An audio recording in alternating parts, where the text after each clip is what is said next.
We find Terror and Fury on a mission as they're faced with a horde of bloodthirsty vampires who only have one thing on their mind. But luckily for Terror and Fury, these guys are garden variety bloodsuckers, easy to deal with unlike their intelligent counterparts.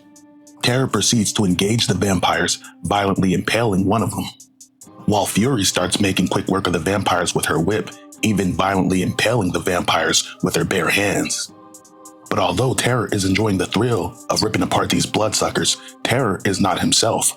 Why is that, you ask? Well, as it turned out, Terror actually died some time ago. At least he was dead, but the last thing he remembered is sitting on that helicopter with Fury and another gorgeous killer before getting the order to take out these vampires. Terror and Fury continue to tear into these vampires, with Terror even violently beheading one with his shield. But as one bloodsucker comes out of the shadows, he's laughing because Terror and Fury are so serious. But Terror and Fury proceed to engage the vampire, violently impaling the thing.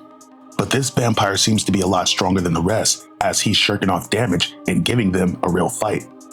Terror thinks to himself he's not moving the way he should, like his body isn't his. But Terror knows he's not himself, as, back before he died, he would have torn apart this clown in seconds.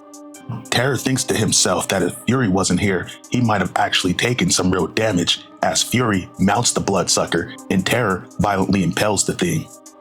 As Terror and Fury finish up with the last vampire, their contact Vesper comes out of the shadows to congratulate them on a job well done. Now Vesper is some kind of government agent, but she only tells Terror and Fury what they need to know. But Vesper is also pissed off to find that these guys killed the leader, as they had orders to keep the leader alive for questioning. Vesper's pissed off and orders extraction, as now she needs to give her superiors a sit rep.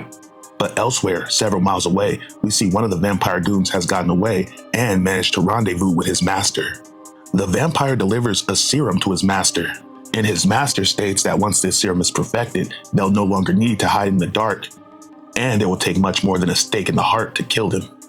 But back at Shade headquarters, Vesper rendezvous with her superiors to let them know, although the mission was a success, the primary objective was botched.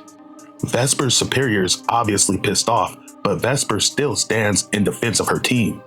But her superior states that maybe your team is the problem, maybe you need a new team. As Vesper sits in her office going over her intel, she starts to form a new plan on how these two can ultimately help her save the world. Meanwhile, as Terror looks around, he thinks to himself that nothing in his room looks familiar. Terror picks up an iPhone and thinks to himself there was nothing like this back when he was alive.